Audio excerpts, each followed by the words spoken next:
Hello, let's get started with your reading habits. Do you like reading books? Yes, absolutely. I've always enjoyed reading books because I get to see a different perspective on the world from a different person's point of view.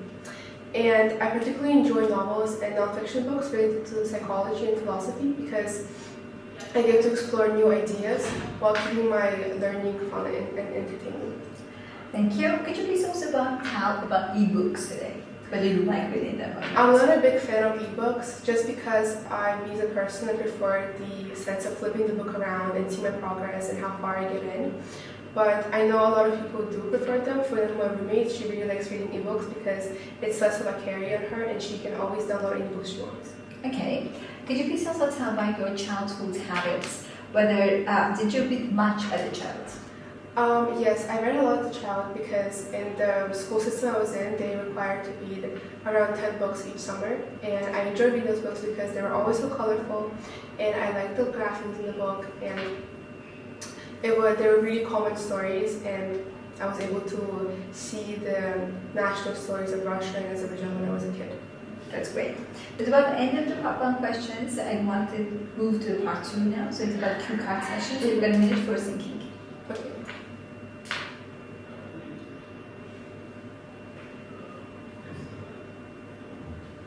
Okay.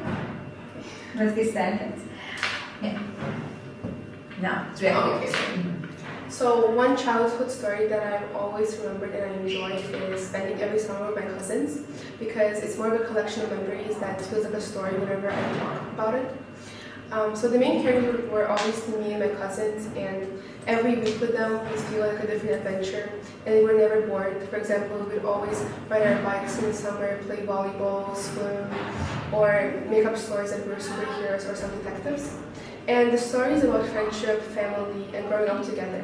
Even though we were all different ages and had different personalities, we shared countless experiences and created memories that still last today. I enjoy the story so much because it reminds me of a simpler and more careless time in my life. Whenever I think about the summers, I feel a sense of nostalgia and gratitude. Those experiences strengthen my relationship with my cousins, and even now, whenever I see them, we have always something fun to look back at.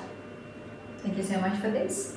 This is about the end of the part 2 question. Now we are moving to part 3. So it will be related questions connected with book. Could you please tell how you think paper books will disappear soon or not?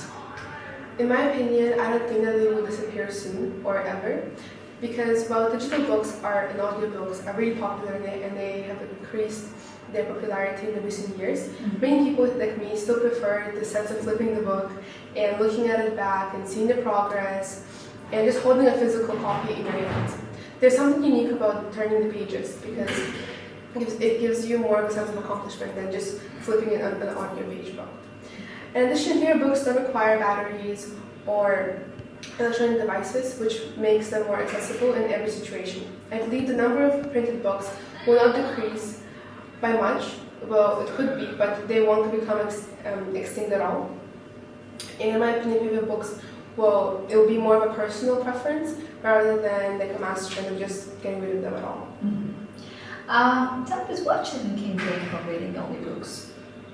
Could you repeat the question? Of course. I'm asking what children can gain by only reading books. I feel like kids can gain, obviously, if you're talking about kids' book, there's a lot of graphics in them and pictures that personally would motivate me as a children to read the books because they're so colorful.